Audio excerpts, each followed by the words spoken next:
Hello and very warm welcome ladies and gentleman. आप सभी आदरणीय श्रोताओं का हमारे यूट्यूब चैनल पर स्नेहपूर्ण अभिनंदन। मैं हूं आपका दोस्त और होस्ट तिलोक माइला। आज से हम आरंभ कर रहे हैं एक सुंदर साहित्यिक यात्रा, साहित्य रसास्वादन। यह वह यात्रा है जहाँ शब्द केवल शब्द नहीं रहते, वे भाव बनते हैं, विचार बनते हैं और जीवन के अनुभवों का दर्पण बनकर हमारे सामने खड़े हो जाते हैं। साहित्य का श्रवण और पठन हमारी भाषा को परिष्कृत करता है, कल्पना को विस्तार देता है और संवेदनाओं को गहराई प्रदान करता है। ये मनुष्य को भीतर से समृद्ध करने वाला सबसे मधुर साधन है। इस पावन शुरुआत के लिए हमने चुना है हिंदी कथा साहित्य के अमर शिल्पी मुंशी प्रेमचंद की एक विचारोत्तेजक और मार्मिक कहानी अधिकार चिंता। ये कहानी केवल घटनाओं का वर्णन नहीं बल्कि मनुष्य के मन, समाज और अधिकार बोध की सूक्ष्म परतों को उजागर करती है। तो आइए मन को एकाग्र कीजिए, संवेदनाओं को जागृत कीजिए और शब्दों की इस अर्थपूर्ण धारा में मेरे साथ प्रवाहित होइए। प्रस्तुत है अधिकार चिंता। टॉमी यों देखने में तो बहुत तगड़ा था, भूंकता तो सुनने वाले के कानों के पर्दे फट जाते। डील डॉल भी ऐसा कि अंधेरी रात में उस पर गधे का भ्रम हो जाता, लेकिन उसकी स्वानुचित वीरता किसी संग्राम क्षेत्र में प्रमाणित न होती थी। दो चार दफे जब बाजार के लेडियों ने उसे चुनौती दी तो वह उसका गर्व मर्दन करने के लिए मैदान में आया और देखने वालों का कहना है कि जब तक लड़ा जीवट से लड़ा, नखों और दांतों से ज़्यादा चोटें उसकी दुम ने की। निश्चित रूप से नहीं कहा जा सकता कि मैदान किसके हाथ रहा, किंतु जब वह उस दल को कुमक मंगानी पड़ी तो रणशास्त्र के नियमों के अनुसार विजय का श्रेय टॉमी ही को देना उचित न्यायानुकूल जान पड़ता है। टॉमी ने उस अवसर पर कौशल से काम लिया और दांत निकाल दिए जो संधि की याचना थी, किंतु तब से उसने ऐसी सन्निधि विहीन प्रतिद्वंदियों के मुंह लगना उचित न समझा। इतना शांतिप्रिय होने पर भी टॉमी के शत्रुओं की संख्या दिनों दिन बढ़ती जाती थी। उसके बराबर वाले उससे इसलिए जलते कि वह इतना मोटा ताजा होकर इतना भीरू क्यों है। बाजारी दल इसलिए जलता कि टॉमी के मारे घूरों पर की हड्डियां भी न बचने पाती थी। वह घड़ी रात रहे उठता और हलवाइयों की दुकानों के सामने के दाने और पतल, कसाई खाने के सामने की हड्डियां और छिछड़े चबा डालता। अतएव इतने शत्रुओं के बीच में रहकर टॉमी का जीवन संकटमय होता जाता था। महीनों बीत जाते और पेट भर भोजन न मिलता।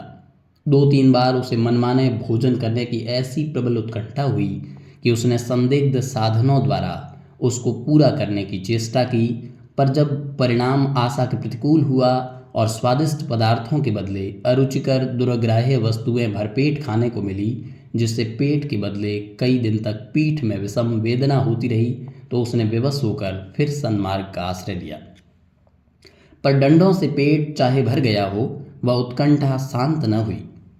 वह किसी ऐसी जगह जाना चाहता था जहाँ खूब शिकार मिले, खरगोश, हिरन, भेड़ों के बच्चे मैदानों में विचर रहे हों और उनका कोई मालिक न हो, जहाँ किसी प्रतिद्वंदी की गंध तक न हो, आराम करने को सघन वृक्षों की छाया हो, पीने को नदी का पवित्र जल।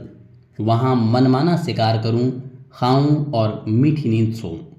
वहाँ चारों ओर मेरी धाक बैठ जाए, सब पर ऐसा रोब छाया जाए कि मुझी को अपना राजा समझने लगे और धीरे धीरे मेरा ऐसा सिक्का बैठ जाए कि किसी द्वेषी को वहाँ पैर रखने का साहस ही न हो। संयोगवश एक दिन वह इन्हीं कल्पनाओं के सुख स्वप्न देखता हुआ सिर झुकाए सड़क छोड़कर गलियों से चला जा रहा था कि सहसा एक सज्जन से उसकी मुठभेड़ हो गई। टॉमी ने चाहा कि बचकर निकल जाऊं, पर वह दुष्ट इतना शांतिप्रिय न था। उसने तुरंत झपट कर टॉमी का टैटुआ पकड़ लिया। टॉमी ने बहुत अनुनय विनय की, गिड़गिड़ा कर कहा, ईश्वर के लिए मुझे यहाँ से चले जाने दो, कसम ले लो जो इधर पैर रखूं। मेरी सामत आई थी कि तुम्हारे अधिकार क्षेत्र में चला आया, पर उस मदांध और निर्दयी प्राणी ने जरा भी रियायत न की। अंत में हार कर टॉमी ने गर्दब स्वर में फरियाद करनी शुरू की। यह कोलाहल सुनकर मोहल्ले के दो चार नेता लोग एकत्र हो गए। पर उन्होंने भी दीन पर दया करने के बदले उल्टे उसी पर दंत प्रहार करना शुरू किया। इस अन्यायपूर्ण व्यवहार ने टॉमी का दिल तोड़ दिया। वह जान छुड़ाकर भागा। उन अत्याचारी पशुओं ने बहुत दूर तक उसका पीछा किया, यहाँ तक कि मार्ग में एक नदी पड़ गई और टॉमी ने उसमें कूदकर अपनी जान बचाई। कहते हैं एक दिन सबके दिन फिरते हैं। टॉमी के दिन भी नदी में कूदते ही फिर गए। कूदा था जान बचाने के लिए, हाथ लग गई मोती। तैरता हुआ उस पार पहुंचा तो वहां उसकी चिर संचित अभिलाषाएं मूर्तिमती हो रही थी। ये एक विस्तृत मैदान था, जहां तक निगाह जाती थी हरियाली की छटा दिखाई देती थी।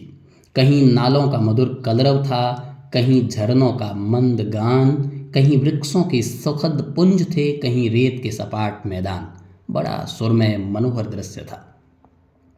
यहाँ बड़े तेज नखों वाले पशु थे, जिनकी सूरत देखकर टॉमी का कलेजा दहल उठता था, पर उन्होंने टॉमी की कुछ परवाह न की। वे आपस में नित्य लड़ा करते थे, नित्य खून की नदी बहा करती थी।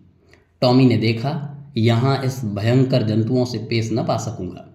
उसने कौशल से काम लेना शुरू किया। जब दौड़ लड़ने वाले पशुओं में एक घायल और मुर्दा होकर गिर पड़ता तो टॉमी लपक कर मांस का कोई टुकड़ा ले भागता और एकांत में बैठ जाता।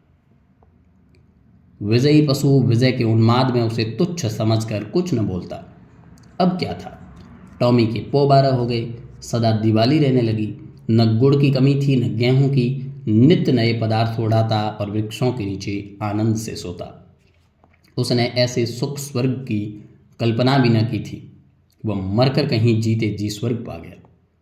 थोड़े ही दिनों में पौष्टिक पदार्थों के सेवन से टॉमी की चेष्टा ही कुछ और हो गई। उसका शरीर तेजस्वी और सुगठित हो गया। अब वह छोटे मोटे जीवों पर स्वयं हाथ साफ करने लगा। जंगल के जंतु अब चौंके और उसे वहां से भगा देने का यत्न करने लगे। टॉमी ने एक नई चाल चली।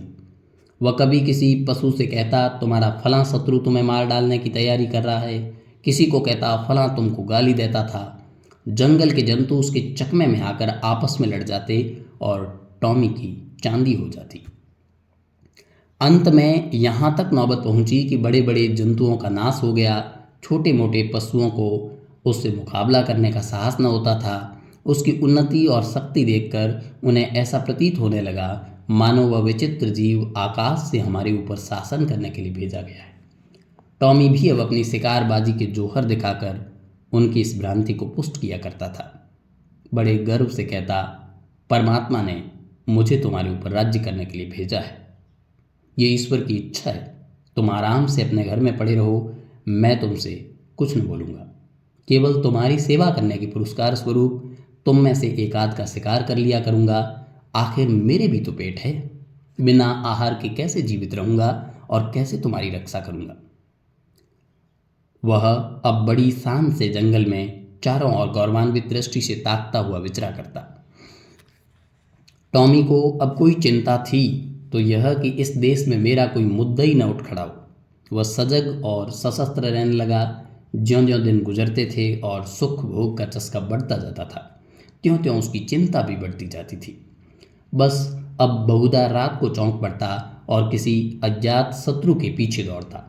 अक्सर अंधा कुकुर बात से भूखे वाली लोकोक्ति को चरितार्थ करता।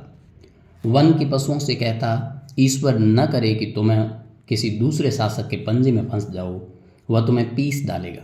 मैं तुम्हारा हितैषी हूँ, सदैव तुम्हारी शुभकामना में मग्न रहता हूँ। किसी दूसरे से ये आशा मत रखो।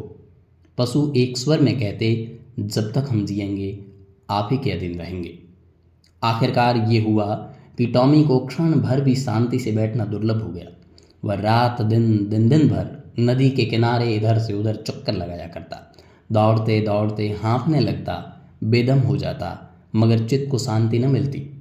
कहीं कोई शत्रु न घुस आए। लेकिन क्वार का महीना आया तो टॉमी का चित्त एक बार फिर अपने पुराने सहचरी से मिलने के लिए लालायित होने लगा। वह अपने मन को किसी भांति रोक न सका। वह दिन याद आया जब वह 2-4 मित्रों के साथ किसी प्रेमिका के पीछे गली गली और कूचे कूचे में चक्कर लगाता था। 2-4 दिन तो उसने सब्र किया, पर अंत में आवेग इतना प्रबल हुआ कि वह तकदीर ठोंक कर खड़ा हुआ। उसे अब अपने तेज और बल पर अभिमान भी था, दो चार को तो वही मजा चखा सकता था। किंतु नदी के इस पार आते ही उसका आत्मविश्वास प्रातःकाल के तम के समान फटने लगा। उसकी चाल मंद पड़ गई, आप ही आप सिर झुक गया, दुम सिकुड़ गई। मगर एक प्रेमिका को आते देख वह विहल हो उठा, उसके पीछे हो लिया। प्रेमिका को उसकी वह कुचेष्टा अप्रिय लगी। उसने तीव्र स्वर से उसकी अवहेलना की। उसकी आवाज़ सुनते ही उसके कई प्रेमी आ पहुँचे और टॉमी को वहाँ देखते ही जामे से बाहर हो गए। टॉमी सिटपिटा गया। अभी निश्चय न कर सका था कि क्या करूं कि चारों ओर से उस पर दांतों और नखों की वर्षा होने लगी। भागते भी न बन पड़ा, देह लहूलुहान हो गई। भागा भी तो शैतानों का एक दल पीछे था। उस दिन से उसके दिल में शंका सी समा गई। हर घड़ी वह भय लगा रहता कि आक्रमणकारियों का दल मेरे सुख और शांति में बाधा डालने के लिए, मेरे स्वर्ग को विध्वंस करने के लिए आ रहा है। ये शंका पहले भी कम न थी और अब और बढ़ गई। एक दिन उसका चित्त भय से इतना व्याकुल हुआ कि उसे जान पड़ा शत्रुदल आ पहुंचा। वह बड़े वेग से नदी के किनारे आया और इधर से उधर दौड़ने लगा। दिन बीत गया, रात बीत गई, पर उसने विश्राम न लिया। दूसरा दिन आया और गया, पर टॉमी निराहार निर्जल नदी के किनारे चक्कर लगाता रहा। इस तरह 5 दिन बीत गए। टॉमी के पैर लड़खड़ाने लगे, आंखों तले अंधेरा छाने लगा। क्षुधा से व्याकुल होकर गिर पड़ता, पर वह शंका किसी भांति शांत न हुई। अंत में 7वें दिन अभागा टॉमी अधिकार चिंता से ग्रस्त, जर्जर और शिथिल होकर परलोक से धारा। वन का कोई पशु उसके निकट न आया, किसी ने उसकी चर्चा तक नहीं की, किसी ने उसकी लाश पर आंसू तक न बहाए। कई दिनों तक उस पर गिद्ध और कोए मंडराते रहे। अंत में अस्थि पंजरों के सिवा और कुछ न रह गया। जुड़े रहिए, मिलते हैं साहित्य सेवा की इसी रसास्वादन में दूसरी रचना के साथ। तब तक अपना और अपनों का ख्याल रखिएगा। धन्यवाद।